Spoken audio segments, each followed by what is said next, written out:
बहुत समय पहले उज्जैन नगरी में राजा विक्रमादित्य का राज्य था, जिन्हें उनकी न्यायप्रियता, बुद्धिमत्ता और असाधारण निर्णय लेने की क्षमता के लिए पूरे आर्यावर्त में पूजा जाता था। उनके दरबार में 9 रत्न थे। परंतु इस कहानी में एक ऐसा प्रसंग आया जिसे जानकर आप भी चौंक उठेंगे, क्योंकि यह कहानी है एक ऐसे जिद्दी ब्राह्मण की जो अपनी जिद के कारण न्याय, नीति और धर्म के स्तंभों को चुनौती दे बैठा और राजा विक्रमादित्य को भी एक कठिन धर्म संकट में डाल दिया। हुआ यूं कि एक दिन दरबार में एक वृद्ध ब्राह्मण आया जिसकी आंखों में आक्रोश था, हाथ में अग्निहोत्र की भस्म और होठों पर वेदों का पाठ।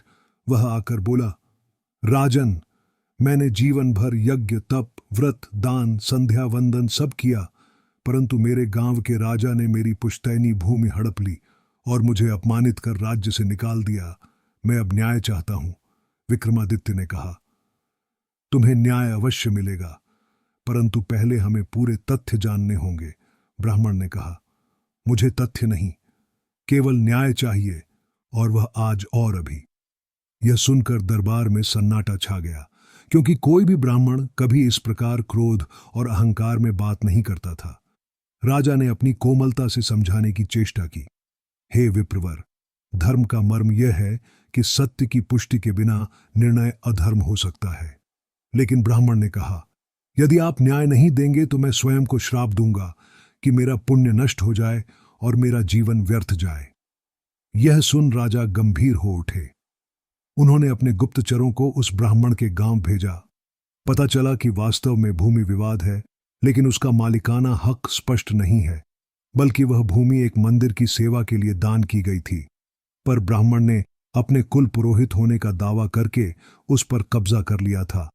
राजा यह जानकर चकित हुए कि यह ब्राह्मण वर्षों से इस भूमि को लेकर झूठे दावे करता आ रहा है, और हर बार जब भी उसे रोका जाता वह राजाओं को धर्म और श्राप की धमकी देता। तब राजा विक्रमादित्य ने एक विशेष योजना बनाई। उन्होंने ब्राह्मण को आमंत्रित किया और कहा, आपका निर्णय आज यमराज लेंगे, और एक विशेष यज्ञ का आयोजन करवाया जिसमें चारों वेदों के ज्ञाता, न्याय के प्रतिनिधि और ब्राह्मण समाज के प्रमुख उपस्थित हुए। यज्ञ में ब्राह्मण को यमराज का आह्वान करने को कहा गया। ब्राह्मण ने मंत्र पढ़े, पर कोई चमत्कार नहीं हुआ। तब राजा ने कहा, अब तुम्हारा न्याय नहीं, यम का निर्णय होगा। और राज दरबार में एक दिव्य स्तंभ से एक विद्वान व्यक्ति प्रकट हुआ, जिसे देखकर सब स्तब्ध रह गए। वह कोई और नहीं, स्वयं राजा के गुप्त न्याय प्रतिनिधि थे, जो वर्षों से छिपकर भूमि विवादों पर शोध कर रहे थे। उन्होंने साक्ष्य प्रस्तुत किए, लेख पत्र, भूमि दान की मुहरें और मंदिर के पुजारियों की गवाही। यह सिद्ध हो गया कि ब्राह्मण ने कई वर्षों से असत्य का सहारा लेकर धर्म के नाम पर स्वार्थ साधा है। राजा विक्रमादित्य ने कहा, जो धर्म को अपने लाभ के लिए हथियार बनाता है वह सबसे बड़ा अधर्मी है। फिर भी राजा ने दया दिखाई। ब्राह्मण से कहा, यदि तुम सच्चे प्रायश्चित से पश्चाताप करोगे तो तुम्हारा पुण्य नष्ट नहीं होगा। ब्राह्मण रो पड़ा। उसने भूमि मंदिर को लौटाई और अपने बाकी जीवन में सेवा और सत्य का व्रत लिया। इस घटना के बाद पूरे राज्य में यह संदेश फैल गया कि न्याय का आधार केवल धर्म नहीं, सत्य और प्रमाण भी होता है। और राजा विक्रमादित्य के इस निर्णय को आज भी न्याय शास्त्र के इतिहास में धर्म, न्याय, सत्य संतुलन का आदर्श कहा जाता है। इस कहानी से हमें यह सीखने को मिलता है कि चाहे कोई कितना भी ज्ञानी या धार्मिक हो, अगर वह जिद और अहंकार में आकर अपने ज्ञान का उपयोग दूसरों को दबाने के लिए करता है, तो अंततः सत्य की लौ उसकी असत्यता को जलाकर राख कर देती है। और राजा विक्रमादित्य की भांति अगर कोई सच्चा शासक हो जो विनम्रता, विवेक और साहस के साथ सच्चाई की खोज करता है, तो वह हर अंधकार में प्रकाश ला सकता है। यह कहानी केवल विक्रमादित्य की बुद्धिमत्ता की नहीं, बल्कि उस ब्राह्मण के आत्मबोध और परिवर्तन की भी गाथा है, जो अंततः ज्ञान के मार्ग से फिर से धर्म की ओर लौट आया। और यही इस बड़ी मजेदार कहानी का सबसे गहरा संदेश है। सत्य और न्याय के समक्ष सबसे बड़ी जिद भी झुक जाती है, यदि वह ज्ञान और पश्चाताप से भरी हो। ब्राह्मण द्वारा अपने किए गए पाप का पश्चाताप करने और मंदिर को भूमि लौटाने के बाद भी उज्जैन की प्रजा में यह चर्चा बनी रही कि यदि कोई व्यक्ति धर्म और विद्या का मुखौटा पहनकर भी अधर्म करे तो क्या उसे क्षमा मिलनी चाहिए या नहीं, और क्या राजा की दया सब कुछ बदल सकती है। तब राजा विक्रमादित्य ने उस ब्राह्मण को अपने दरबार में विशेष सेवक के रूप में नियुक्त कर दिया, जिससे वह न्यायिक प्रक्रियाओं को नजदीक से देख सके और अपने भूतकाल के कर्मों को आत्मज्ञान के माध्यम से शुद्ध कर सके। कुछ वर्षों तक वह ब्राह्मण बहुत विनम्र रहा। वह मंदिरों की सफाई करता, अनाथ बच्चों को वेद पढ़ाता और भूखे साधुओं को भोजन कराता। किंतु धीरे धीरे उसमें पुनः अभिमान आ गया। उसे लगने लगा कि उसकी सेवा के कारण ही राज्य में धार्मिक वातावरण शुद्ध हुआ है और उसका ज्ञान सर्वोच्च है। और एक दिन वह चुपचाप एक ब्रह्म संसद में गया, जहां आर्यावर्त के विभिन्न क्षेत्रों से आए आचार्य धर्म, न्याय और ज्ञान पर अपने अपने सिद्धांत प्रस्तुत कर रहे थे। वहां उसने खुले मंच पर कहा, राजा विक्रमादित्य ने एक बार मेरे साथ अन्याय किया था। मेरे तप, मेरी भूमि और मेरी प्रतिष्ठा को अपमानित किया, परंतु मैंने क्षमा कर दिया, क्योंकि मैं जानता था कि एक दिन यही उज्जैन मेरी शरण में लौटेगा। यह सुनकर सभा में सन्नाटा छा गया, क्योंकि वह वही ब्राह्मण था जिसे राजा ने पुनः प्रतिष्ठा दी थी। जब यह बात विक्रमादित्य तक पहुंची, वे शांत रहे। उन्होंने ब्राह्मण को आमंत्रित किया और कहा, हे ब्राह्मण, मैं तुम्हारा ऋणी हूं कि तुमने अपने पाप का प्रायश्चित किया, परंतु क्या तुम्हारा ज्ञान अब भी तुमसे यह नहीं कहता कि अभिमान पुनः उसी मार्ग पर ले जाता है जिस पर अधर्म का बीज बोया जाता है। ब्राह्मण फिर भी न झुका। उसने कहा, मेरी विद्वता को चुनौती देने का अधिकार किसी को नहीं। तब विक्रमादित्य ने एक युक्ति की। उन्होंने पूरे राज्य में एक घोषणा करवाई कि राजा स्वयं ब्राह्मण की विद्वता की परीक्षा लेंगे। यदि ब्राह्मण सफल रहा तो उसे राजगुरु का पद मिलेगा, यदि असफल हुआ तो वह पुनः सामान्य सेवा में रहेगा। यह सुनकर सारे महाजन, विद्वान, विद्यार्थी और साधु संत उज्जैन में एकत्र हुए। विशेष सभा में राजा ने एक विचित्र प्रश्न रखा, यदि धर्म और अहंकार साथ साथ चलें तो न्याय किस दिशा में जाएगा। ब्राह्मण उत्तर न दे सका। उसने वेदों का हवाला दिया, पुराणों की व्याख्या की, किंतु सीधा उत्तर नहीं दे पाया।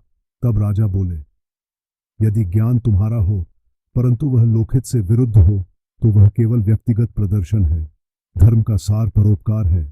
और यदि तुम्हारा ज्ञान तुम्हारे भीतर करुणा, विनम्रता और सेवा नहीं जगा सका तो वह केवल पांडित्य है, दिव्यता नहीं। यह सुनकर सभा में बैठे ऋषियों ने समर्थन किया और तब ब्राह्मण मौन हो गया। कुछ क्षण बाद वह राजा के चरणों में गिर पड़ा और बोला, राजन, मैं पुनः मार्ग से भटक गया था। कृपया मुझे साधारण सेवा का कार्य दो, जिससे मैं सच में समझ सकूं कि धर्म क्या है। राजा ने कहा, तुम्हारा सबसे बड़ा तप अब यह होगा कि तुम अपने शेष जीवन में कभी भी अपने ज्ञान का प्रदर्शन नहीं करोगे, बल्कि लोगों के दुख दूर करने के लिए उसे चुपचाप उपयोग में लाओगे। और उस दिन से उस ब्राह्मण ने न कभी मंच पर प्रवचन दिया, न कभी किसी सभा में अपनी विद्वता जताई। वह गांव गांव गया, गुप्त रूप से गरीबों की मदद करता, अंधों को सुनाता, अनपढ़ों को पढ़ाता, वृद्धों को सेवा देता और बीमारों की सेवा में रातें काटता। उसने जीवन का अंतिम भाग उस सेवा को समर्पित किया जिसे राजा विक्रमादित्य ने सच्चा धर्म कहा था।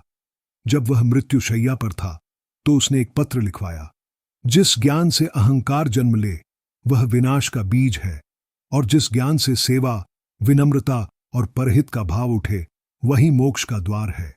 यह पत्र आज भी उज्जैन के पुराने मंदिर की दीवार में एक ताम्रपट्ट पर अंकित है, और लोग उसे पढ़कर सीखते हैं कि कभी कभी जिद किसी ज्ञानी को भी पतन के मार्ग पर ले जा सकती है, यदि उसे कोई राजा सही समय पर आईना न दिखाए। और विक्रमादित्य जैसा न्यायप्रिय और करुणामयी शासक ही ऐसा संतुलन बना सकता है, जहां न्याय, करुणा, धर्म और विनम्रता मिलकर एक संपूर्ण समाज की नींव रखे। यही इस कहानी का दूसरा भाग है, जहां एक जिद्दी ब्राह्मण अब एक परोपकारी साधक बन जाता है और राजा विक्रमादित्य एक बार फिर यह सिद्ध करते हैं कि सच्चा धर्म, सच्चा न्याय और सच्चा परिवर्तन भीतर की यात्रा से ही संभव है। राजा विक्रमादित्य और उस ब्राह्मण की जीवन यात्रा का तीसरा और अंतिम अध्याय तब प्रारंभ हुआ जब वर्षों की सेवा और तप के बाद वह ब्राह्मण अत्यंत वृद्ध होकर मृत्यु के समीप पहुंचा, परंतु उसकी आंखों में कोई भय नहीं था, बल्कि शांति, संतोष और श्रद्धा का अद्भुत तेज था। उसने अपने पास बैठने आए एक युवा ब्राह्मण को कहा, मैंने 2 जीवन जिए। पहले में जिद, अहंकार और विद्या का घमंड था, और दूसरे में विनम्रता, सेवा और आत्मज्ञान था। पहले जीवन में मैं चाहता था कि लोग मुझे प्रणाम करें, दूसरे में मैं चाहता था कि लोग मुझे भूल जाएं, पर मेरी सेवा को याद रखें। उसी समय उज्जैन में एक दिव्य स्वप्न की घटना घटित हुई, जिसमें एक साधारण किसान ने देखा कि प्रभु स्वयं उस ब्राह्मण को लेने आ रहे हैं। यह बात नगर में फैल गई, और जैसे ही ब्राह्मण की मृत्यु हुई, सैकड़ों लोग उसकी चिता के पास एकत्र हुए। सभी उसकी सेवा के स्मरण में भाव विभोर हो गए।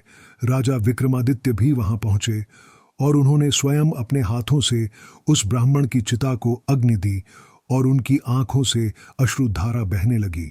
उन्होंने कहा, जिस ब्राह्मण ने एक दिन मुझे चुनौती दी थी, उसने अंततः मुझे ही धर्म का गूढ़तम पाठ पढ़ा कि किसी को बदलना हो तो उसे दंड नहीं, अवसर दो, क्योंकि अवसर से ही आत्मा को अपनी गहराइयों का दर्शन होता है। चिता की अग्नि में जब वह शरीर विलीन हुआ, तो आकाश में बादलों से एक दिव्य प्रकाश रेखा निकली, और पूरे उज्जैन में घंटियों की ध्वनि अपने आप गूंज उठी।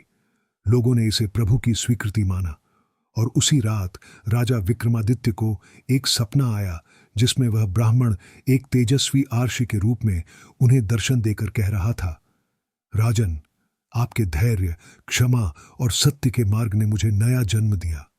आपने मेरे भीतर के राक्षस को मारा, बिना तलवार उठाए, और यही सच्चा धर्म है। उस स्वप्न के बाद राजा ने अपने महल के एक हिस्से को उस ब्राह्मण की स्मृति में एक धर्मशाला में बदल दिया, जहां साधु, सन्यासी, विद्यार्थी और पीड़ितों को हर प्रकार की सहायता दी जाती थी। उस धर्मशाला का नाम रखा गया जिद से ज्ञान तक, ताकि आने वाली पीढ़ियों को यह याद रहे कि अहंकार से जब जीवन भटकता है, तो ज्ञान की एक किरण भी उसे फिर से आलोकित कर सकती है। कई वर्षों बाद जब विक्रमादित्य स्वयं वृद्ध हुए, उन्होंने अपने उत्तराधिकारी को बुलाकर कहा, राज चलाना केवल तलवार से नहीं होता, बल्कि अंतर्मन को पढ़ने की क्षमता से होता है। और यदि कभी कोई विद्वान तुम्हारे सामने झुके नहीं, तो उसे झुकाने के लिए प्रेम, अवसर और समय का उपयोग करना, क्योंकि ज्ञान का अहंकार तलवार से नहीं, करुणा से पराजित होता है। और फिर एक रात्रि वे ध्यानावस्था में बैठ गए, और उसी अवस्था में शरीर त्याग दिया। कहते हैं उस रात उज्जैन के आकाश में एक विचित्र प्रकाश दिखाई दिया, जैसे 2 आत्माएं, राजा विक्रमादित्य और वह ब्राह्मण, अब किसी दिव्य लोक में पुनः मिल गए हों, जहां वे आत्मा से आत्मा की बात करते हैं, बिना पद, बिना अधिकार, केवल सत्य, धर्म और प्रेम के स्तर पर। यह तीसरा भाग हमें यह सिखाता है कि सच्चा परिवर्तन केवल बाहर से नहीं, भीतर से होता है। और कोई भी व्यक्ति कितना भी जिद्दी, अहंकारी या भटका हुआ क्यों न हो, यदि उसे समझाने वाला राजा विक्रमादित्य जैसा धैर्यवान, न्यायप्रिय और करुणामय मिले, तो उसका अंत एक तपस्वी, एक संत और एक प्रकाशवान आत्मा के रूप में हो सकता है। और यह भी कि कोई कथा कभी पूरी नहीं होती, वह अगली पीढ़ी के लिए स्मृति बन जाती है, प्रेरणा बन जाती है, और धर्म के पथ पर चलने वालों के लिए एक मार्गदर्शक बन जाती है। यही कारण है कि आज भी उज्जैन में एक प्राचीन दीपक प्रतिदिन जलाया जाता है उस धर्मशाला में, जहां लिखा है, राजा विक्रमादित्य और जिद्दी ब्राह्मण की यह कथा हमें बताती है कि यदि सत्य और करुणा साथ हो, तो जिद और अहंकार भी आत्मज्ञान में बदल जाते हैं।